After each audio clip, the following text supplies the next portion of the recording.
2022년도 12월 달입니다. 이제 얼마 남지 않았죠.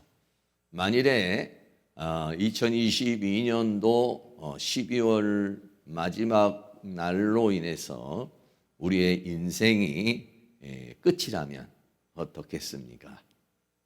얼마 남지 않은 내 삶의 그 생이 며칠 남지 않았다고 생각한다면 나는 과연 무엇을 할 것인가? 여러분들께서 한번 생각을 해보시기를 바라겠고요. 12월 달을 마무리하는 마음을 그런 마음으로 했으면 좋을 것 같습니다. 이제 내 인생이 얼마 남지 않았다. 내 삶이 얼마 남지 않았다. 내가 이 삶을 정리를 해야 된다. 우리에게는 2023년도라는 또 새로운 세계가 있으니까 꿈을 가지고 있지만은 2022년도로 내 삶이 마지막이다 라고 생각한다면은 우리의 삶의 자산은 많이 달라질 것이라고 생각합니다. 그리고 우리의 삶이 마지막 순간이 되고 그리고 우리의 모든 삶이 끝나면 우리는 모두가 다 하나님 앞으로 가게 될 것이고 하나님 앞에 가서는 또 우리가 우리의 삶에 대한 심판을 받게 될 것이라는 것입니다. 이런 부분을 생각하고 이 12월 달을 여러분이 잘 마무리하시고 무엇보다도 지나간 시간을 뒤돌아보면서 하나님 앞에 회개할 것이 없는가, 하나님 앞에 잘못한 것이 없는가, 잘못 살아온 게 없는가를 뒤돌아보며 회개할 수 있는 그런 시간이 되면 좋겠어요. 여러분이 그냥 하나님 내가 2022년도에 지은 모든 죄를 용서해 주세요. 이렇게 하나님 앞에 회개하기보다는 일일이 기억을 해서 내 입으로 시인하고 또 내 감정과 내 의지를 담아서 하나님 앞에 한 가지 한 가지 아뢰면서 하나님 앞에 회개하는 것은 굉장히 의미가 다르다는 것을 생각할 수 있습니다. 오늘 요한계시록 20장에도 바로 역사의 모든 게 끝나고 하나님의 역사가 인류의 역사가 다 끝나고 모든 사람이 산자나 죽은 자나 모든 사람이 하나님의 보좌 앞에 나아가서 심판을 받는 그런 모습입니다. 첫 번째로는 백보자라고 그렇게 말했습니다. 백보자라는 말 좀 여러분이 들었습니다마는 계시록 20장 11절에 또 내가 크고 흰 보좌와 그 위에 앉으신 자를 보니 땅과 하늘이 그 앞에서 피하여 간데 없더라 라고 그렇게 말했어요. 그래서 하나님의 세계를 보니까 하늘의 세계를 보니까 크고 흰 보좌가 있다. 보좌가 보였다 라고 그렇게 생각하고 있습니다. 여러분은 이런 세상을 다스리는 세상의 보좌와 하나님의 보좌를 여러분이 인식하면서 사시는지 모르겠어요. 여기서 흰 보좌라고 이렇게 말했는데 이 희다라는 말은 류코스라는 말로 빛나다 또는 하얀. 그래서 하얀 이런 색깔의 하얀 흰색이라는 의미보다는 빛이 나서 하얀 이런 의미죠. 그리고 보좌라고 하는 드로노스라는 말은 임금이 왔는 왕자를 가리켜서 말하는 것입니다. 뭐 우리나라는 용상 뭐 이렇게도 말했죠. 그래서 이 보좌라고 하는 것은 그냥 누가 앉는 그런 의자가 아니라 이 드로노스라는 말은 왕이 앉는 자리, 왕이 앉은 자리를 가리켜서 말합니다. 하나님이 보좌에 앉으셨습니다. 근데 그 보좌가 용이 새겨진 것이 아니라 그 보좌는요, 빛이 나는 그런 보좌였다. 긴 보좌. 그래서 우리가 보통 백보좌라고 그렇게 이야기를 하고 있는 것입니다. 이 보좌는 뭐냐면은 하나님께서 계신 곳입니다. 그리고 하나님이 다스리는 곳을 가리켜서 말하고 있는 것이죠. 크다는 것은 위험을 가리키는 것이고, 희다는 것은 바로 심판을 하는 그러한 의와 불의를 심판하는 그런 보좌를 상징하고 있는 것이죠. 세상에는요, 세상을 통치하는 보좌가 있습니다. 우리 계양구에는 구청이 있어요. 네, 계양구청은 저도 좀 많이 좀 가서 구청장도 만나고 뭐 이렇게 한 적이 좀 많이 있습니다. 또 시청이, 구월동에 가면 시청이 있죠. 시청에 가면은 시장실이 있습니다. 네, 거기도 좀 제가 좀 많이 다닌 적이 있습니다. 시장을 만나고 또 대화하고 뭐 환담하는 뭐 그런 장소가 있죠. 예. 시청입니다. 대통령을 만나려면은 뭐 요즘엔 용산으로 바뀌었지만 그전에는 청와대. 뭐 청와대는 저도 뭐 대통령 만나러 들어가 보지는 못했고 그냥 일반 일 때문에 청와대는 들어가 본 적이 있습니다. 청와대를 들어가면은 거기는 대통령이 있죠. 네. 구청이나 시청 같은 데는 조금 쉽지만은 청와대 들어가려면 좀 어렵죠. 청와대는 상징적으로 말하는 것은 뭐냐면, 보좌라고 하는 것은 뭐냐면 이 대한민국의 중심을 말하는 것입니다. 우리나라의 중심은 서울이고 서울의 중심은 청와대, 대통령이 있는 곳이 바로 중심입니다. 다시 말하면 이 보좌라고 하는 것은 통치와 심판과 영광을 상징하고 있는 것이죠. 요한계시록에 쓰여지던 당시 이스라엘 민족이 주님이 오신 때는 로마라는 나라가 통치를 했습니다. 모든 세계의 중심은 로마요. 로마 안에 있는 황제가 이 모든 세계를 다스렸고, 그 통치의 힘과 권력과 권세와 영광이 어디로부터 나왔느냐? 로마 황제의 보좌로부터 나온 것입니다. 거기에서 모든 병력이 나왔고 거기서부터 모든 통치가 되어졌던 것을 우리는 생각할 수 있게 되는 것이죠. 세상 사람들은 세상의 보좌로부터 나오는 통치와 심판을 받습니다. 그러나 우리 믿음의 사람은 세상에 있으니까 이 대한민국의 법을, 또 이 세상에 있는 법을 따라 가기는 하지만은 우리는 사실적으로는 하나님으로부터 나오는, 하나님의 보좌로부터 나오는 통치와 심판을 받는 것, 하나님으로부터의 통치를 받는 것이 바로 믿음의 사람인 것입니다. 특별히 교회는 뭐냐면 예수 그리스도를 머리로 주셨다 라고 그렇게 말했어요. 그래서 교회를 통해서 하나님은 성도를 다스리는 것입니다.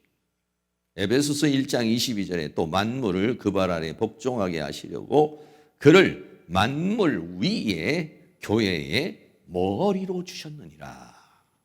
교회의 머리로 주셨다는 것은 교회의 통치자, 교회를 다스리는 자로 예수 그리스도를 주셨다라고 하는 것이죠.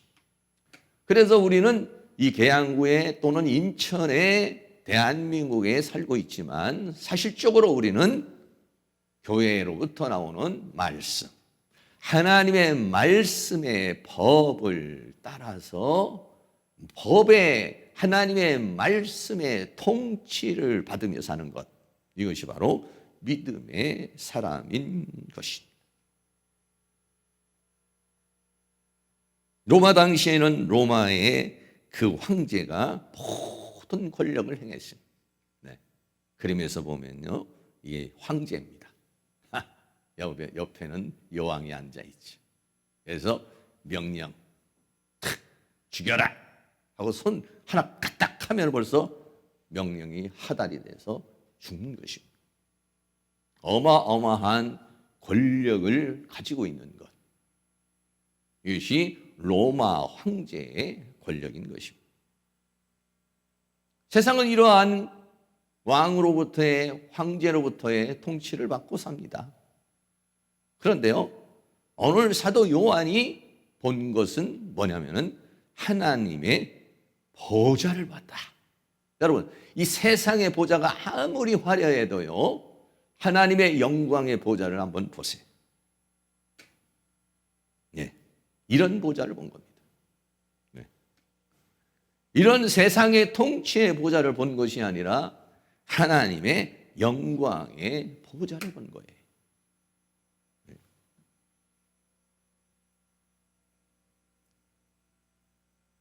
바울은 로마의 통치를 받으며 황제의 보좌로부터 나오는 심판 앞에서는 죄인이었다고 그렇게 말합니다.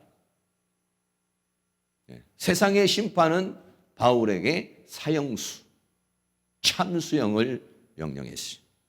그러나 바울은 하나님의 보좌에서 심판을 받을 때가 있는데, 그때에는 자기는 의로우신 재판관이신 하나님 앞에 자기는 죄인이 아니라 의인이 될 것이요, 그리고 의의 면류관을 받을 것이다 라고 말했어요. 사랑하는 모든 성도님들은 지금 대한민국의 통치를 받으면서 살고 계십니까? 아니면 하나님 보좌의 통치를 받으며 살고 있습니까? 대한민국의 법전을 가지고 살고 있습니까? 하나님의 말씀의 법에 의해서 살고 있습니까? 우리는 대한민국에 살고 있지만 사실은 우리는 하늘의 시민권을 가진 사람들입니다. 하늘의 시민권을 가지고 있다면 하나님의 통치를 받는 사람이 되어야 되겠죠. 하나님의 보좌를 인식하고 하나님의 보좌로부터 나오는 음성을 듣고 하나님의 보좌로부터의 감동을 받고 우리는 살아야 되는 것이죠. 사랑하는 모든 성도님들이 하늘의 통치를 받기를, 하늘 보좌의 통치를 받기를, 하나님의 통치를 받기를 주의 이름으로 축복합니다. 사도 바울은 쇠사슬에 묶여서 죄인이 됐습니다. 그러나 바울은 조금 전에도 말한 것처럼 세상에서는 쇠사슬에 묶인 죄인이요 쇠사슬에 묶인 전도자였지만은 하나님 나라에 갔을 때는 달라질 것이다. 하나님 나라에 갔을 때 주님 앞에 그 보좌에 있을 때는 의의 면류관을 받을 것이다. 나는 세상에 살고 있어서 로마의 통치를 받지만은 그러나 나는 로마의 통치를 받는 자가 아니라 하나님의 통치를 받는 자요, 세상의 심판을 받는 자가 아니라 하나님의 심판을 받는 자다 라고 그렇게 이야기를 했고, 그런 마음으로 감옥살이를 했습니다. 디모데후서 4장 8절에 이렇게 말합니다. 우리 다 같이 한번 읽겠습니다. 이제후로는 나를 위하여 의의 면류관이 예비되어 있으므로 주곧 의로우신 재판장이 그날에 내게 주실 것이니 내게만 아니라 죄 나타나심을 사모하는 모든 자에게니라. 비록 우리가 이 세상에서 살면서 세상의 통치와 세상의 심판으로는 내가 죄인이 될 수도 있고, 세상의 통치와 심판으로서 내가 무가치한 자가 될 수도 있고, 인정받지 못하는 사람이 될 수도 있겠지만, 사랑하는 모든 성도님이 하나님의 통치 앞에, 하나님의 심판대 앞에서는 너는 의인이다. 하나님의 칭찬과 영광과 존귀를 받을 수 있는 그런 삶을 살아가실 수 있기를 주의 이름으로 축원합니다. 성경에 나타난 하나님의 보좌가 몇 번 있습니다. 이 세상을 살면서 하나님의 보좌를 체험한 사람들이 많이 있습니다. 하나님의 영광을 체험한 사람들이 많이 있어요. 어떤 분들은 천국을 갔다 왔다는 분도 있고, 어떤 분들은 다양한 어떤 체험을 하시는 분도 있고 그래요. 네. 하나님의 보좌에 대해서 오늘 사도 요한은 그 보좌를 보니까 빛이 나는 그런 보좌였다라고 그랬습니다. 근데 그 전에 그런 계시록 20장에서 주어지는 심판의 보좌 전에 이미 계시록 4장에서 하나님께서 사도 요한에게 하나님의 보좌를 보여주셨습니다. 그 보좌가 이런 형태입니다. 요한계시록 4장 1절에서부터 보면은 하나님의 보좌가 보입니다. 거기에는 벽옥과 홍보석 같고 무지개가 있는 그러한 보좌요. 그 녹보석이 전체를 쫙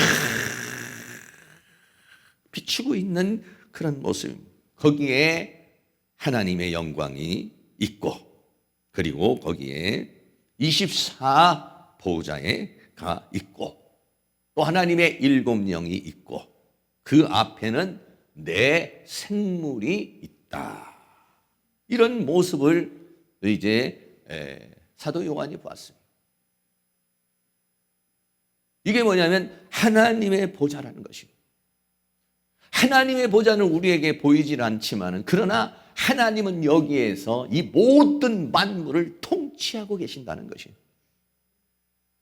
그리고 그 세계를 사도 요한에게 눈을 열어서 보게 해주셨어요.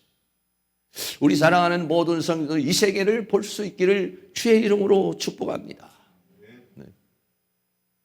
이사야 선지자는요, 이런 모습의 하나님의 보좌를 체험했습니다. 이 모습은 이사야서 6장 1절에서부터 나오는 그러한 하나님의 보좌에, 이사야가 보니까는 주님께서 높이 들린 보좌에 앉아있고 그 옷자락이 다 성전에 가득했는데, 여기에서 중요한 것은 스랍들이라고 하는 천사들이 나와서, 천사들이 6 날개를 가지고서, 그리고서는 하나님을 찬양하는 거예요. 거룩하다, 거룩하다, 거룩하다. 만군의 여호와여, 그 영광이 온 땅에 충만하노다 하면서 천사들이 그렇게 창화하는 모습을 보게 돼요.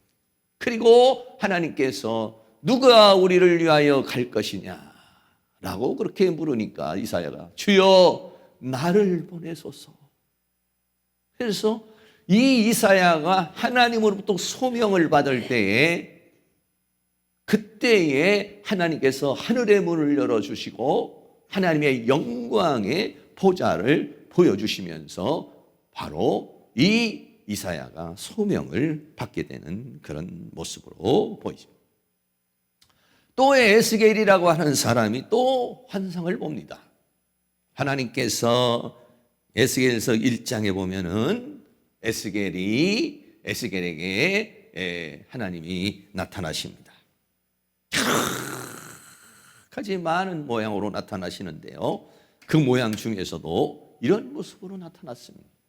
하나님이 보니까 그 하나님의 그 모습이 단쇠와 같더라, 이렇게 말했어요. 에스겔서 1장 27절에서는 단쇠와 같다, 그러니까 막 불에다가 달군 쇠와 같다. 그리고 그 허리 이하도 불 같아서 사면으로 광채가 나더라.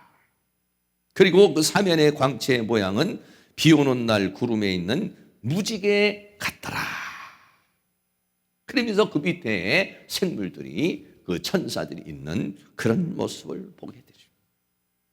이 모습은 또 이 역시 이 모습도 하나님께서 에스겔에게 소명을 주며, 그 다음에 그때에 당시에 있는 그 이스라엘 예루살렘의 멸망을 하나님께서 선포하는, 그래 어떻게 보면 이 모습은 찬란한 모습이지만은 사실적으로는 예루살렘의 멸망을 선포하는 심판의 모습으로 하나님의 모습이 이렇게 나타나는, 하나님의 영광의 보좌를 이렇게 보여주고 있는 모습을 보게 되는 것이죠.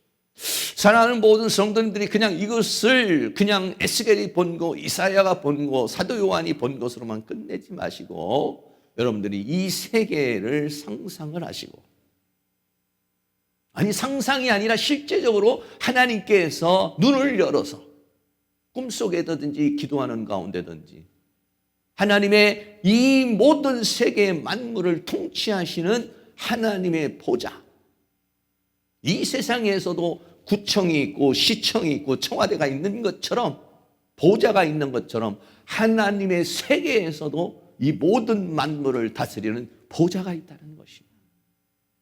여러분이 그 보좌를 인식하시고 그 보좌로부터 나오는 통치를 받으시고 그 보좌로부터 나오는 영광 가운데 거할 수 있기를 축복합니다. 시편은 이렇게 말씀하고 있습니다. 시편 103편 19절에 여호와께서 그 보좌를 하늘에 세우시고 믿음의 선진들, 영적인 사람들, 영성이 높은 사람들은 다 이 보좌를 인식하며 보좌를 체험하며 보좌로부터 나오는 통치를 받았습니다. 우리도 믿음의 사람으로 살면서 이러한 영성이 충만해서 영의 눈이 열려서 환상의 문이 열려서 그래서요 우리도 이 보좌를 체험해야 돼요. 여호와께서 보좌를 하늘에 높이 세우시고 그 정권으로 만유를 통치하시도다 라고 그렇게 찬양했습니다. 또 시편 11편 4절에서는 여호와께서 그 성전에 계시니 여호와의 보좌는 하늘에 있으며 그 눈이 인생을 통촉하시고 인생을 바라보시고 인생들의 그 모든 것들을 살피신다, 이런 그 안목이 저기를 감찰하시도다. 할렐루야. 지금도 우리의 모든 것들을 그 눈으로 통촉하시고 그 안목으로 우리를 감찰하고 계시는 줄로 믿습니다. 그리고 그 보좌는 영원한 보좌라 그랬어요. 시편 45편 6절 말씀에 하나님이여 주의 보좌가 영영하며, 영원하다는 겁니다. 우리나라는 정권이 4년마다 바뀌고 바뀔 때마다 대통령들이 감옥에도 가고 수없는 파란의 역사가 이렇게 일어나고 있지만은, 아니면 독재 정권을 가지고 있는 사람도 큰 무력으로 권력으로 쥐어 잡아가지고 그렇게 살고 있습니다만은 하나님의 보좌는 영원하다. 그리고 그 홀은 공평한 홀이니라. 이 홀이라는 것은 그 통치하시는 것을 말해요. 그 통치는 공평한 통치다. 네? 세상의 임금들이 다 공평하게 한다고 그러지만은 나중에 보면은 이런 일, 저런 일이 생기다. 왜 그냐? 인간의 부족함 때문에 그런 것이죠. 그리고 그 보좌로부터, 그 보좌는 심판의 보좌요 위엄의 보좌이면서도 그 보좌는 어떤 보좌느냐? 생명수의 강이 흐르는 보좌라, 이렇게 말했어요. 요한계시록 22장 1절 말씀에 같이 한번 있습니다. 또 저가 수정같이 맑은 생명수의 강을 내게 보이니 하나님과 및 어린 양의 보좌로부터 나서. 적당한 그림이 없어서 제가 보여드리지 못했습니다만 좀 잘 그렸으면 좋겠어요. 이런데 그러니까 하나님의 보좌가 녹보석 같은 보좌로 24장로가 있는 보좌, 내생물이 있는 보좌, 계시록의 4장에 나타나는 그런 보좌나 또 이사야서 6장에서 나타난 이사야가 본 하나님의 영광과 스랍들이 나와 하나님을 창화하는 그런 보좌와 에스겔이 본 단새와 같은 불이 같은 그러한 하나님의 어떤 심판적인 그러한 보좌도 있지만은 또 어떤 보좌가 있냐? 계시록 22장 이 모든 역사가 끝나고 난 다음에 에덴 새로운 영원한 세계에 들어갔을 때는 하나님과 어린 양으로부터 생명수의 강이 흘러나오는. 우리는 그 보좌로부터 통치도 받고 심판도 받지만 사실은 우리는 그 보좌로부터 나오는 생명을 먹고 살아가는 것입니다. 여기서 생명수의 강이라는 것은 하나님으로부터 모든 생명의 근원이 나온다는 것입니다. 생명의 에너지가 나온다는 것입니다. 오늘도 하나님께서 하늘을 물려서 그 생명수의 강을 우리 이 교회에 보내주시고 이 생명수의 강이 오늘 예배를 통해 사랑하는 모든 성도에게 충만하게 흘러넘치는 그런 은혜가 있기를 주의 이름으로 축원합니다. 여러분 그것을 상상도 해보시고 또 그것도 여러분들이 하나님의 은혜 가운데서 그거를 볼 수 있었으면 좋겠어요. 모든 생명이, 모든 축복이, 모든 은혜가 어디로부터? 하나님의 보좌로부터 나오는 것이죠. 이 하나님의 보좌로부터 나오는 모든 것들을 오늘 이 예배라는 형태를 통해서, 기도라는 형태를 통해서 우리가 하나님과 연결되어 받는 것입니다. 목마른 우리의 인생, 우리의 삶에 살아가는 데 필요한 모든 에너지, 모든 힘, 능력, 권능, 권세, 이게 어디로부터 나오느냐? 하나님의 보좌로부터 나오는 것이죠. 여러분이 이 보좌와 연결이 돼서, 하나님의 보좌와 연결이 돼서 통치도 받으시고, 하나님의 보좌와 연결이 돼서 생명수가 흘러넘치는 그런 은혜가 있기를 주의 이름으로 축원합니다. 여러분들이 이 단어를 많이 들어본 적이 있을 겁니다. 코람데오라는 말을 많이 들었을 겁니다. 이 코람데오라는 말은 라틴어입니다. 이 코람데오라는 말은 우리 한문으로 말하면 뭐냐면 신전의식이라는 말이에요. 신전의식이라는 건 뭐냐면 내가 하나님 앞에 있다는 의식을 갖는 것이다. 것입니다. 코람이라는 말은 면전, 앞에라는 말이고, 데오라는 말은 하나님이라는 말입니다. 라틴어로. 그래서 하나님 앞에, 이런 말이에요. 15세기 중세기에 기독교가 타락을 하며 종교개혁이 일어나면서 외치던 말 중에 하나가 코람데오라는 말입니다. 그 코람데오라는 말이 뭐냐면 하나님 앞에 있다는 건, 내가 하나님이 나를 불꽃 같은 눈동자로 보고 계시고 내가 하나님 앞에 있다는 신전 의식을 가지고 신앙생활하고 삶을 살라는 것이고, 그는 의식이 아니라 내가 의식하는 그런 어떤 허상이 아니라 이것은 사실인 것이죠. 신전 의식을 갖는다는 것은 내가 그냥 그런 의식을 갖는다는 것이 아니라, 사실은 우리 모두가 하나님은 보좌에서 우리를 통촉하고 계시고 우리를 감찰하고 계시기 때문에 바로 나는 하나님 앞에 있는 것이죠. 그 하나님 앞에 있는 그런 삶을 살아야 된다라고 하면서 종교 계획을 외쳤던 것입니다. 그리고 그런 신앙생활을 하자라고 말했던 것처럼, 사랑하는 성도님들이 세상의 통치만 받는 것이 아니라 하나님 보좌를 인식하시고, 하늘의 보좌를 인식하시고, 내가 바로 그 하나님 앞에 있다는 사실을 여러분들이 의식하시면서, 믿으면서, 관계를 가지면서, 그것을 사실로 만들면서 그렇게 살아가실 수 있기를 주의 이름으로 축원합니다. 두 번째는요, 백보자 심판입니다.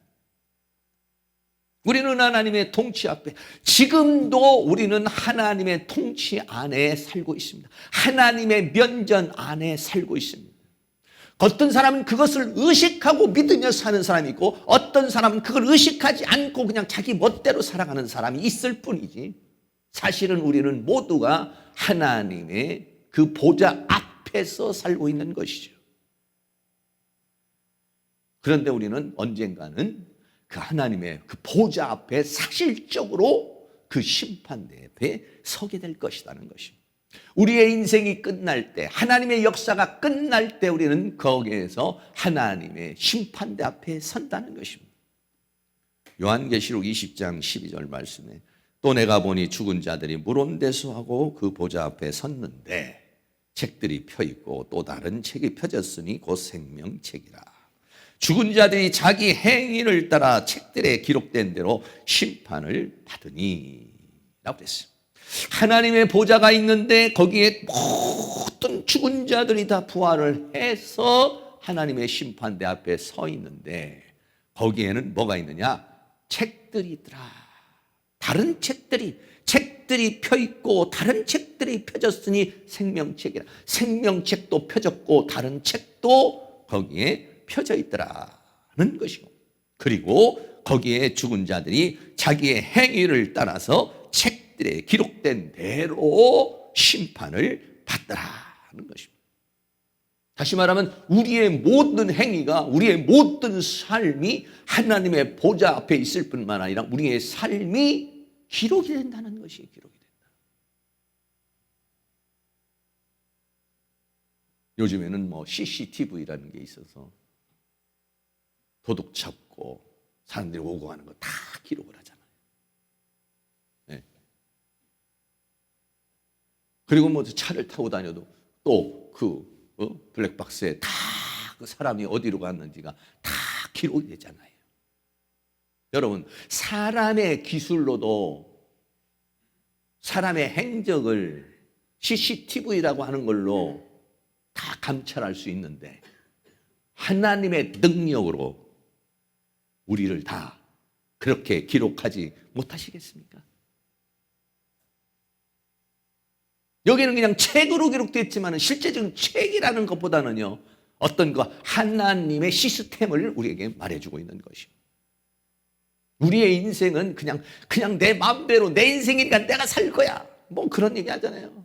어린이들이 부모가 막 뭐라고 그러고, 이놈아 공부 좀 해라, 이놈아 잘해라. 이러면 다 내 인생이니까 내가 마음대로 내가 살 거야.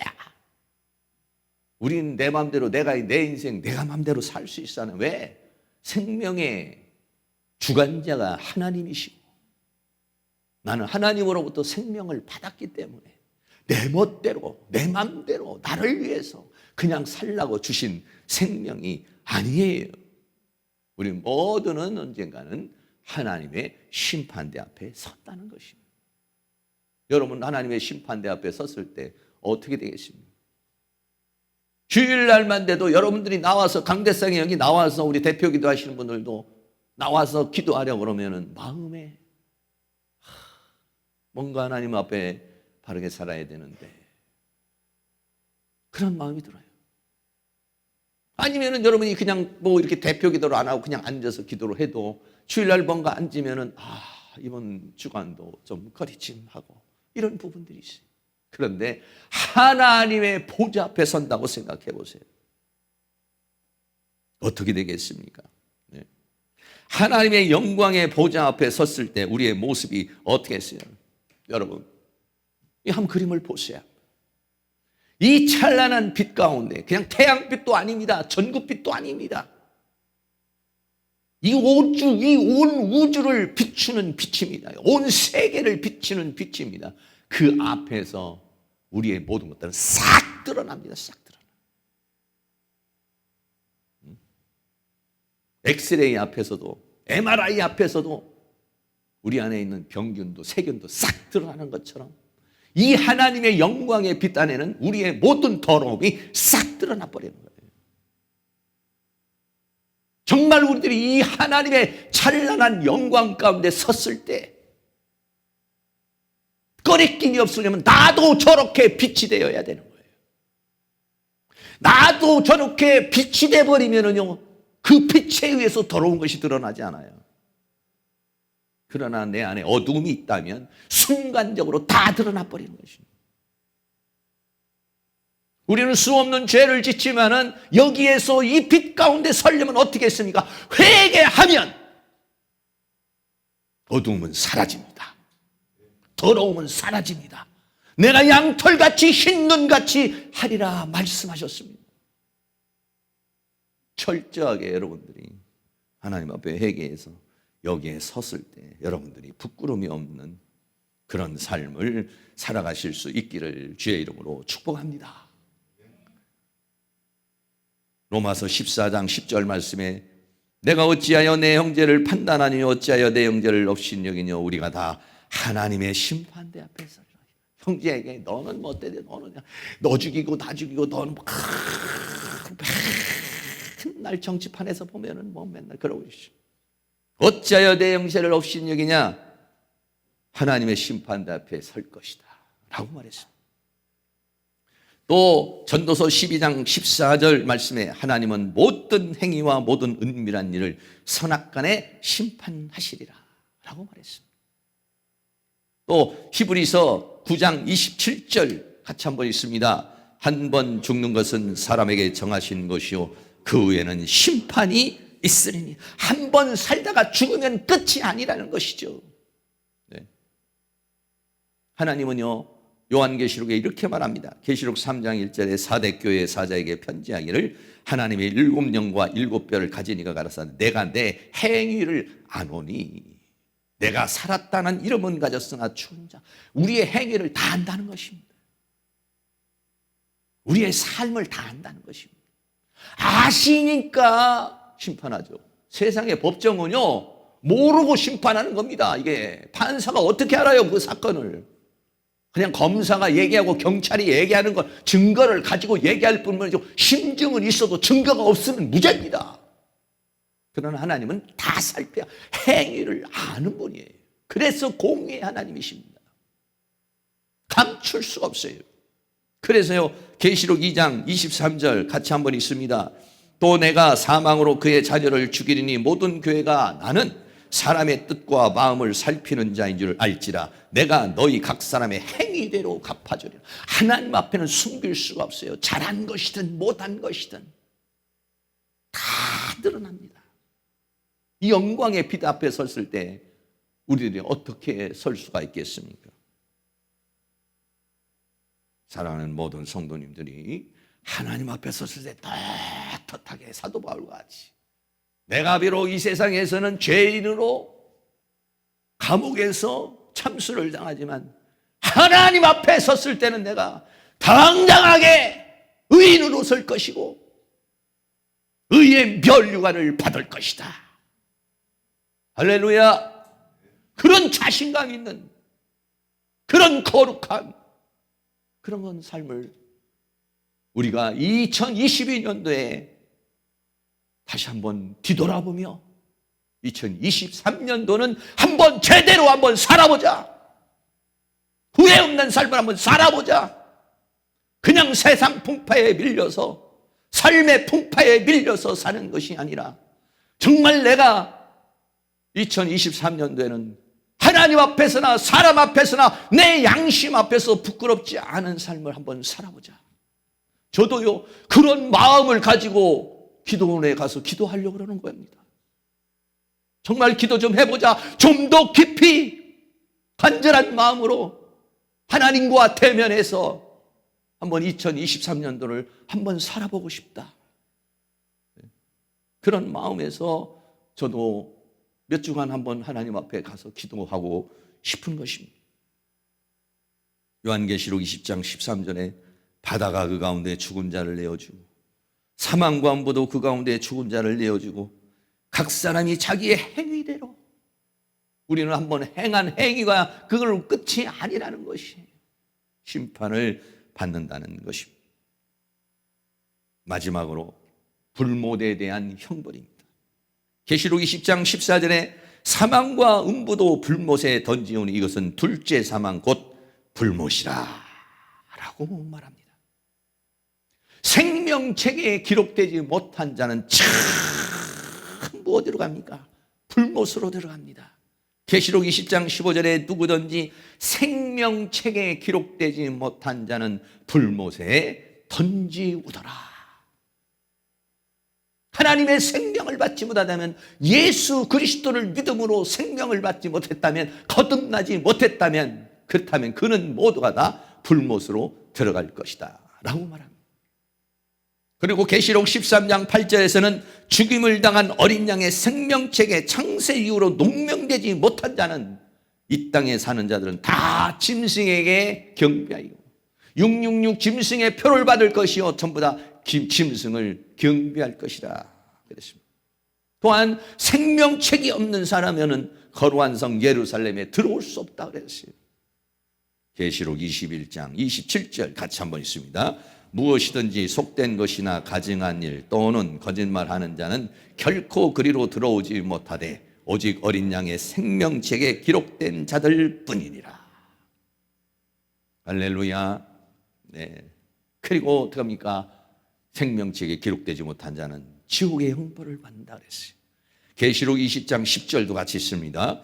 또 저희를 미혹하는 마귀가 불과 유황못에 던지우니 거기는 그 짐승과 거짓 선지자도 있어 세세토록 밤낮 괴로움을 받으리라. 조금 괴로움이 아니에요. 잠시 괴로움이 아닙니다. 영원한 괴로움이에요. 네.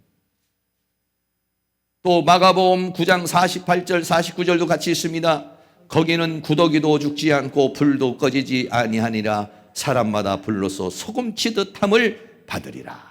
이게 어디냐? 생명책에 기록되지 못한 자들, 여기에 들어갑니다. 여러분, 이거는 어마어마한 것입니다. 생명책에 기록된 자는 하나님의 보좌로 가지만은 생명책에 기록되지 못한 자는 불못으로 들어가는 것입니다. 사람들이 불못을 이렇게 그려본 겁니다. 그러니 이 정도겠습니까? 이 상상 이상입니다. 이거. 불못이라는 것을 상상 이상의 고통을 당하는 겁니다. 영원한 형벌이라고 해서 성경이 거짓말이 아닙니다. 천국도 거짓말이 아니고 지옥도 거짓말이 아닙니다. 영생도 거짓말이 아니고 영벌도 거짓말이 아니에요. 생명책에 기록되지 못한 자는 영원한 이 불못에 들어갈 자를 구원해 주시는 것이, 여기에서 구원받는 것이 생명이요 영생이요 구원이요. 여러분, 이 생명으로 이 지옥불로 들어가지 않고 영원한 생명을 얻기 위해서 일주일에 한 번 주일날 나와서 예배 드리는 것이 그렇게 아깝습니까? 내 물질 중에 11조 드리고 교회를 위해서 헌신하는 거, 그게 아깝다고 생각이 드십니까? 그게 가치 없다고 생각이 들어요. 이 영원한 영벌에 들어가는 여기에서 구원을 받은 것인데 한순간이 아니에요. 이 세상에서는 10년, 20년 무기징역이라고 해봤자 100년을 감옥에 있겠습니까? 그러나 여기는 영원한 형벌, 이 영원한 형벌에서 구원해 주신 그 은혜를 생각할 때 그 무엇으로도 갚을 길이 없는 것이죠. 우리는 두 가지 심판을 받을 것이에요. 하나는 생명책의 심판을 받을 것입니다. 마태복음 25장에 보면은 첫 번째는 두 번째는 무슨 심판이냐면은 양이냐 염소냐를 가리키는 심판이 있습니다. 그건 뭐냐면 생명책에 기록된 자나 기록되지 않은 자는 심판입니다. 또 하나의 심판은 뭐냐면 오늘 계시록 2에서 말하는 것처럼 행위에 대한 심판입니다. 마태복음 25장에서 행위에 대해서 너는 신부로서 단장하고 있었느냐, 아니면 네가 달란트 받은 일꾼으로서의 남겼느냐. 하나의 심판은 내가 생명책에 기록된 자냐 기록되지 않은 자냐. 또 하나의 심판은 내가 어떤 행위를 하며 살았느냐, 달란트를 남긴 자냐, 신부로서 단장된 자냐 라고 하는 거예요. 물론 우리는 적어도 생명책에 기록된 것, 이게 중요하겠죠. 그러나 여러분 이 세상의 이치나 하나님의 나라의 이치나 똑같은 거예요. 이 세상에서도 여러분 한번 집 하나 살려고 해보세요. 적금 부어야죠. 돈 들여야 집 사잖아요. 여러분 천국 집은 어떻게 사겠습니까? 천국 집도 내가 그렇게 적금 드는 것처럼 여러분이 봉사와 헌신으로 내 천국 집이라는 게 만들어지는 거예요. 그냥요. 똑같이 일률적으로 아파트 10평을 해서 다 들어가는 것 삶입니까? 아니에요. 그 행위대로 어떤 사람은 정말 대궐 같은 집을 해서 사는 사람이 있고 어떤 사람은 초가집 같은 집에서 사는 사람이 있는 거예요. 천국을 어떻게 준비했느냐? 이 땅에서도 내가 노력하고 힘쓴 만큼 내 집이 지어지고 내 삶이 만들어지는 것처럼 하나님의 나라도 내가 어떻게 힘쓰고 애썼느냐에 따라서 만들어지는 거예요. 하나님이 영의 눈을 열어서 천국에 있는 나의 집을, 우리의 집을 보여주실 수 있기를 축복합니다. 야, 저렇게 여기서도 새빵 살다 거기서도 새빵 살 못하겠어. 벌써 거기는 새빵이라는 건 없겠지만 초라하게 내가 앞에 또 이 집에 이 땅에 살면서는 이렇게 좀 비좁은 집에 살아도 열심히 기도하고 봉사하고 헌신해서 하나님의 나라에서는 좀 떵떵거리고 하나님의 나라에서는 정말 한번 제대로 한번 살아보고 싶다. 할렐루야. 이 땅에서도 이렇게 살고 그 땅에서도 그렇게 살면 되겠습니까? 이 땅에서는 비록 거지 나사로와 같이 살더라도 하나님의 나라에서는 칭찬과 영광이 주어지는 그런 삶을 살아가실 수 있기를 바랍니다. 그거 그렇게 아까운 거 아닙니다. 하나님의 나라를 위해서 내가 기도하고 봉사하고 헌신하고 예배하고 그러면서 그 하나님의 나라를 내가 만들어가는 건데 그렇게 그 세계가 그렇게 값어치 없는 게 아니에요.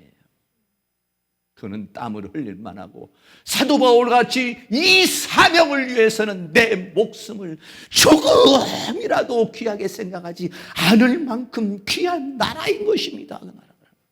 왜? 영원한 나라니까요.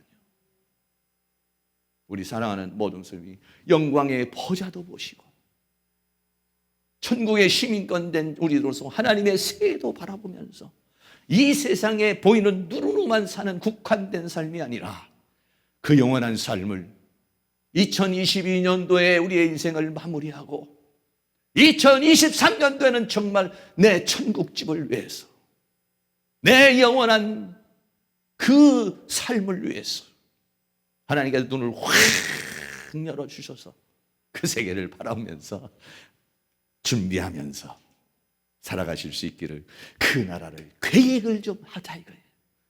2025년 동안 마무리된 내 2023년도는 이렇게 한번 살아보겠다. 그런 삶을 계획해서 그런 꿈을 주고 비전을 주셔서 그렇게 살아가실 수 있기를 주의 이름으로 축원합니다. 결론입니다. 오늘 사도 요한은 계시록 20장에 백보자의 시를 봤습니다. 그리고 그 백보자의 심판을 받습니다. 모든 사람이 보좌 앞에 심판대 앞에 섰는데 행위대로 심판을 받더라. 그리고 생명책에 기록되지 못한 자는 불못에 들어가고 그리고 하나님의 행위대로 하나님의 축복이 있더라 하는 것이죠. 우리 모두 이 심판대 앞에 섰을 때 저도 마찬가지고 우리 여러분들도 마찬가지고 하나님 앞에 당당하게 설 수 있는 그런 삶을 만들어 가실 수 있기를 주의 이름으로 축원합니다.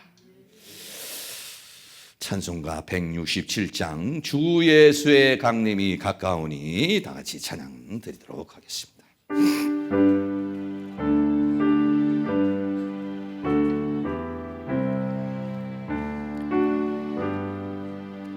주 예수의 강림이 가까우니 저 천국을 얻을 자 회개하라. 주 성령도 너희를 부르시고 천사도 나와서 영접하네. 주 예수님 너희를 찾으시니 외로움을 하면서 오지 않나. 온 세상 죄 담당한 어린 양은 죄 많은 자 불러서 구원하네. 이 세상이 출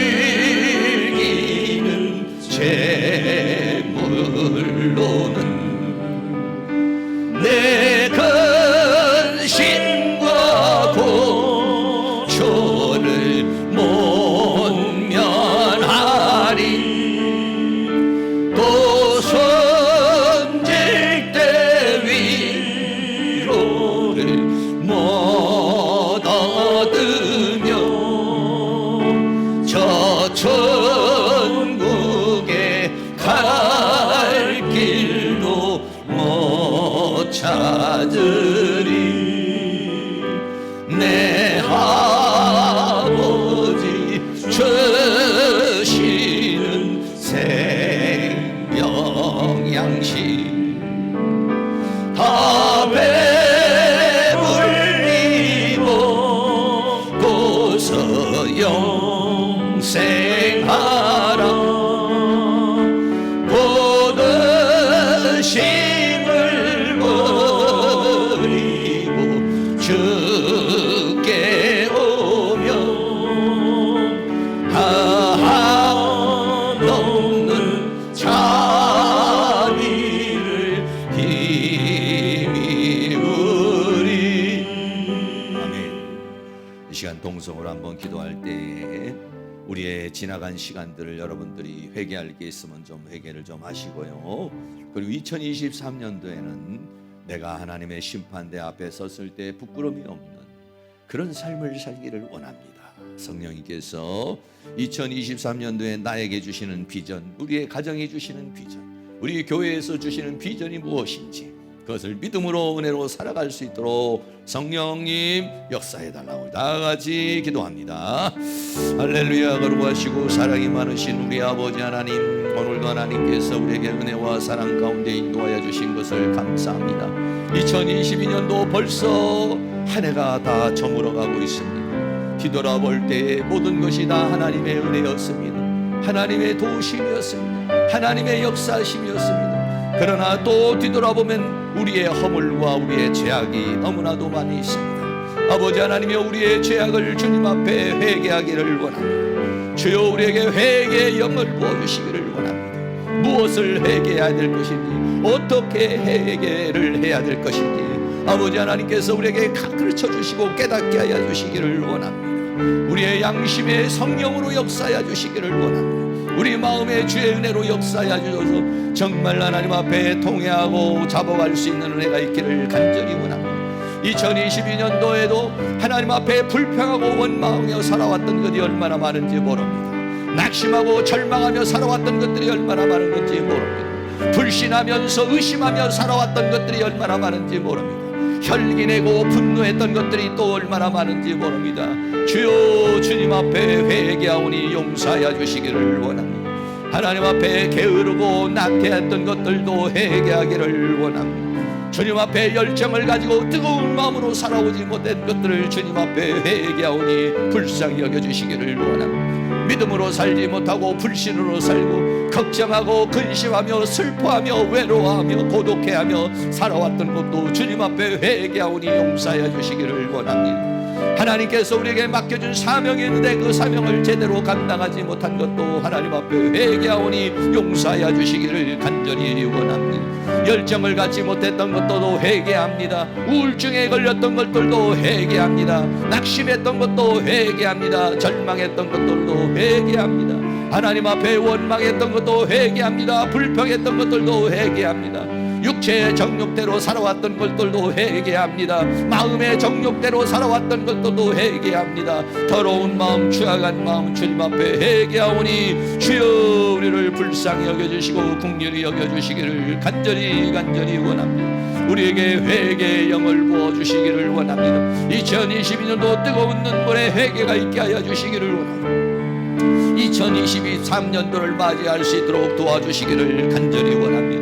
주여, 우리의 눈을 열어서 영광의 보좌를 보게 하여 주시고 생명수가 흐르는 보좌를 보게 하여 주시고 천사들이 창화하는 그 하나님의 보좌의 세계를 보게 하여 주시며 하나님 면전 앞에서 코람대오의 인생을 살아갈 수 있도록 성령님 도와주시고 인도해 주시고 붙들어 주시고 함께 해 주시기를 간절히 원합니다.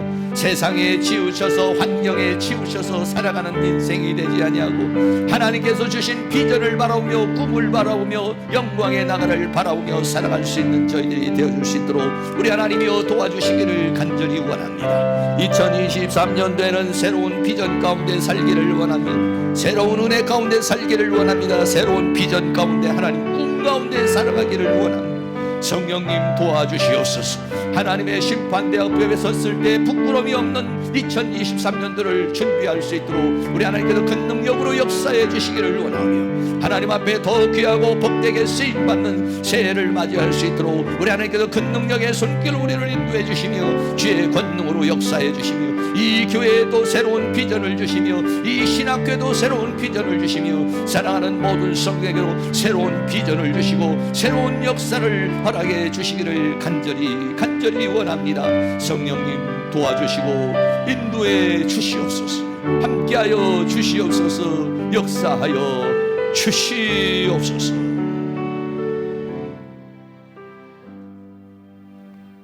할렐루야. 거룩하시고 사랑이 많으신 아버지, 2022년도 돌아보면 굽이 하나님의 도우심 가운데, 때를 따라 돕는 하나님의 은혜 가운데 살아왔음을 고백합니다. 그리고 감사를 드립니다. 힘들고 어려운 일도 있었지만은 그때마다 하나님께서 우리를 도와주셔서 하나님의 은혜 가운데 살아올 수 있도록 인도하여 주신 거 감사합니다. 하나님의 은혜가 이렇게 큰데도 우리는 너무나 많은 죄악 가운데 살았습니다. 원망하며 살았습니다. 불평하며 살았습니다. 주님, 회개합니다. 하나님을 믿는 믿음으로 살아야 되는데 의심으로 살았습니다. 불신으로 살았습니다. 하나님 용서해 주시기를 간절히 원합니다. 뜨거운 열정을 가지고 살아야 되는데 게을렀습니다. 나태했습니다. 용서하여 주시기를 원합니다. 하나님 주시는 비전 가운데 하나님 주신 사명 잘 감당해야 되는데 이렇게 저렇게 핑계대면서 잘 감당해 오지 못한 것도 회개하오니 용서하여 주시옵소서. 육체의 정욕으로 죄를 지으며 살았습니다. 아버지 마음의 정욕을 따라갔습니다. 용서하여 주시옵소서. 불쌍히 여겨 주시기를 원합니다. 하나님, 감사하며 살아야 되는데 감사하지 못하며 살아왔습니다. 더 하나님의 은혜 가운데 살아야 되는데 은혜 가운데 살아오지 못한 죄악들, 우리가 이 죄악을 일일이 열거하려면 너무나도 많습니다. 그럼에도 불구하고 교만한 마음으로, 자만한 마음으로 살아온 모든 것들, 주님 이 시간 비로소 하나님 앞에 간절한 마음으로 회개하오니 우리를 용서하여 주시옵소서. 회개의 영을 깊이 허락하셔서 무엇을 회개할 것인지, 어떻게 회개할 것인지 더 통회하며 자복할 수 있는 시간이 우리에게 주어질 수 있도록 도와주시기를 원합니다. 2022년도 주님의 은혜 안에 잘 마무리하고 새로운 2023년도를 준비할 수 있도록 하나님 도와주시기를 원합니다. 후회 없는 인생을 준비하기를 원합니다. 하나님의 심판대 앞에 섰을 때 부끄러움이 없는 새해를 준비할 수 있도록, 맞이할 수 있도록 우리 하나님께서 도와주시옵소서. 사랑하는 모든 성도님에게 새로운 비전을 주시고 새로운 꿈을 주시고 새 힘을 주시고 새 능력을 허락하여 주시옵소서. 이 교회도 새로운 비전을 주시며 새로운 도약을 주시옵시고 이 고려신학교에도 하나님의 새로운 역사가 일어나도록 은혜를 베풀어 주시옵소서. 주님 앞에 기도하고 간구할 때에 하나님의 우리의 오른손을 강하게 붙잡아 주셔서 하나님의 능력 가운데 새 힘을 받아 주님과 함께 출발할 수 있도록 도와주시옵소서. 예수 그리스도의 이름으로 기도하옵나이다. 아멘. 다 같이 자리에 일어나셔서 찬송가 231장 드립니다.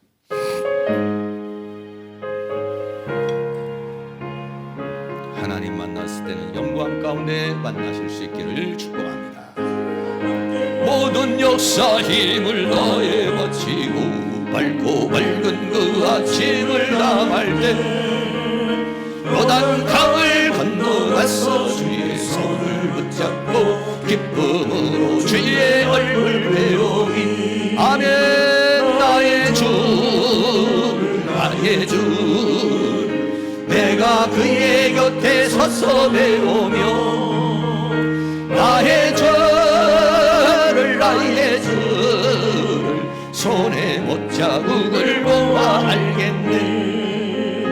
구름 타고 올라가서 주님 앞에 전하고 온유하신 그 얼굴을 배울 때 있을 곳 옷을 내비하신 크신 사랑 고마워 나의 주께 기쁜 찬송 드리니 아멘. 나의 주 나의 주 내가 그의 곁에 서서 배우며 나의 주를 나의 주를 손에 못자국을 보아 알겠네.